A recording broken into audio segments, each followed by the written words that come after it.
Қайырлы күн, құрметті достар. Бүгін мен сіздермен Cinnabon дайындайтын боламын. Ең алдымен маған тіркеліп, лайк басып, қоңырауша батырмасын басуды ұмытпаңыздар. Ең алдымен таза ыдысымызға жылы сүтімізді, ертілген сары майымызды құйып аламыз.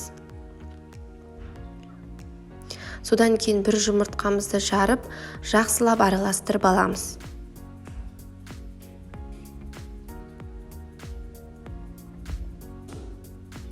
Жақсылап араластырып алғаннан кейін бір кесе қантымызды қосып, тағы да қантымыз ерігенше жақсылап араластырып аламыз.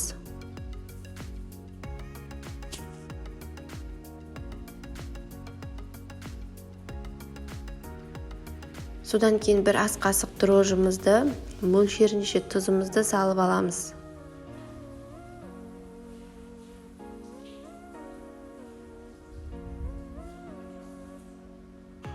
Барлығын осылай араластырып алғаннан кейін дайын болған сұйық массамызға ұнымызды жайлап сала отырып жұмсақ қамыр илейміз.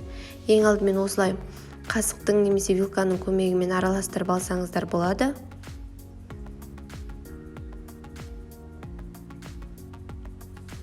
Содан кейін осылай қолымыздың көмегімен жұмсақ қамыр илеп аламыз. Дайын болған қамырымызды 1 сағатқа жылы жерге бетін жауып қоямыз.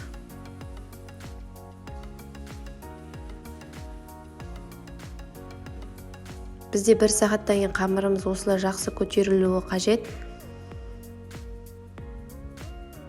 Мен қамырымды 2 бөлікке бөліп жайып алдым.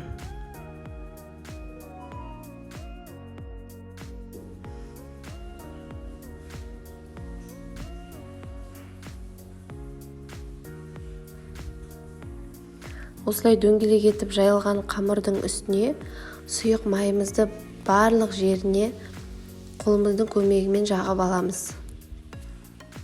Сұйық майымызды жағып болғаннан кейін бетіне корицамызды себеміз. Корица сепсеңіздер де, сеппесеңіздер де болады, өз қалауларыңыз, немесе макпен алмастырсаңыздар болады. Осылай корицамызды сеуіп болғаннан кейін видеода көрсетілгендей етіп ұзынша етіп орап аламыз. Осындай ұзынша формамызды жіптің немесе пышақтың көмегімен кессеңіздер болады. Жіптің көмегімен кессеңіздер осылай түп түзу болып кесіледі.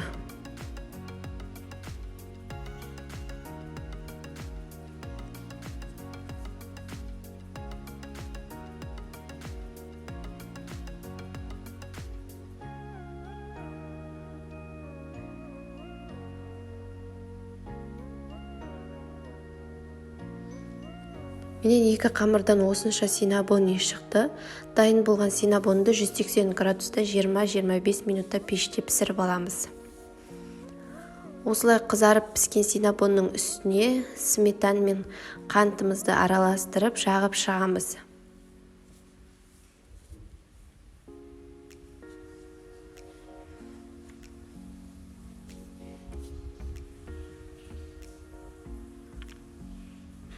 Осылай бетіне жағып шықсаңыздар, Cinnabon өте дәмді, тәтті болып шығады. Видео сіздерге ұнады деген ойдамын. Міндетті түрде жасап көріңіздер.